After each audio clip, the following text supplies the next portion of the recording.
કોર્ટના આદેશ બાદ આખરે રાજકોટ મહાનગરપાલિકા હરકતમાં આવી છે। શહેરમાં રખડતા કૂતરાઓના વધતા ત્રાસ અને હુમલાના બનાવોને ધ્યાનમાં રાખી હવે તંત્ર દ્વારા હોસ્પિટલો, બસ સ્પોટ, રેલવે સ્ટેશન અને શાળાઓ સહિતના જાહેર સ્થળોએ સર્વે કરવાની કાર્યવાહી હાથ ધરવામાં આવી છે। સુપ્રીમ કોર્ટે તાજેતરમાં રાજ્ય સરકારોને ટકોર કરી હતી કે રખડતા કૂતરાઓને કારણે દેશભરમાં લોકોના જીવને જોખમ છે, છતાં કોઈ અસરકારક પગલાં લેવાતા નથી। આ આદેશના પગલે રાજ્ય સરકારે તમામ મહાનગરપાલિકાઓને તાત્કાલિક પગલાં લેવા માટે સૂચના આપી। રાજકોટ મનપાના વેટરનરી ઓફિસરનું કહેવું છે કે આ સપ્તાહથી સર્વેની કામગીરી શરૂ થશે અને 2 સપ્તાહમાં તમામ ડેટા એકત્ર કરીને રાજ્ય સરકારને રિપોર્ટ મોકલવામાં આવશે।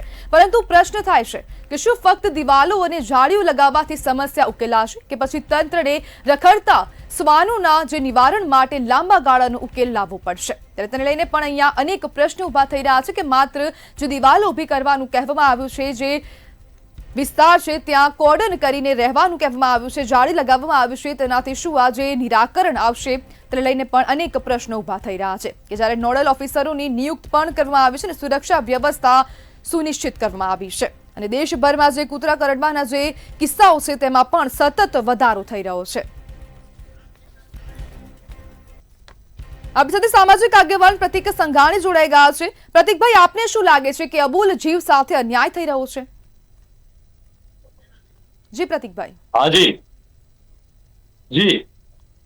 પ્રતિક, અમે સૌપ્રથમ તો માનનીય સુપ્રીમ કોર્ટનો જે નિર્ણય છે એને અમે આદર આપીએ છીએ, પરંતુ સુપ્રીમ કોર્ટ અને અન્ય પક્ષકારો અને સૌ કોઈ એ વાત સમજવી જોઈએ કે શ્વાન અને મનુષ્યનું સહઅસ્તિત્વ છે, કોએક્ઝિસ્ટન્સ છે અને આજકાલનું નહીં, સદીઓથી, સેકાઓથી આ સહઅસ્તિત્વ છે।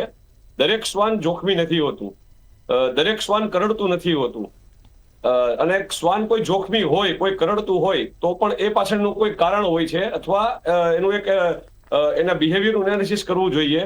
આજે ચુકાદો આવ્યો છે થોડો દુર્ભાગ્યપૂર્ણ છે। પ્રતિકભાઈ, હવે રાહદારી જે રસ્તા પરથી જે વ્યક્તિ જઈ રહ્યો છે તેને શ્વાનના બિહેવિયરની કેવી રીતના ખબર પડી શકે? દરેક શ્વાન કરડતું નથી હોતું, શ્વાન એ મનુષ્યનો મિત્ર છે। ક્યારેક કોઈ એવો અકસ્માત બની જતો હોય, કોઈ શ્વાન કરડતું હોય એવું બનતું હોય છે, પણ એનો મતલબ દરેક શ્વાનને દરેક જગ્યાએથી આખા દેશના અથવા આખા શહેરના દરેક શ્વાનને એક જ રીતે હાંકવામાં આવે અથવા એક જ રીતે એનો ઉકેલ કાઢવામાં આવે એ અનિચ્છનીય છે। જે શ્વાન કરડતા હોય, જે શ્વાન થોડા રિસ્કી થઈ ગયા હોય, એના માટે દરેક મહાનગરપાલિકાએ, દરેક નગરપાલિકાએ એક રેસ્ક્યુ સેન્ટર ઉભા કરેલા જ છે કે જ્યાં એને રાખવામાં આવે, એને શાંત કરવામાં આવે, એની દવા કરવામાં આવે।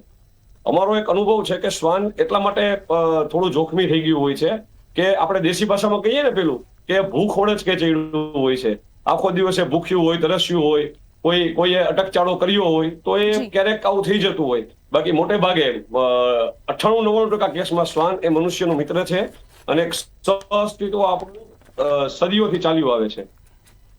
જી બિલકુલ પ્રતિકભાઈ, જોડવા બદલ આપનો આભાર। હોસ્પિટલોમાં રખડતા કૂતરાઓ માટે સર્વે પણ હાથ ધરવામાં આવશે અને આ મહાનગરપાલિકાનું ઓપરેશન ક્લીન હવે શ્વાનો માટે જોવા મળી રહ્યું છે। સુપ્રીમ કોર્ટના આદેશ બાદ હવે અનેક મહાનગરપાલિકાઓ હરકતમાં આવી છે।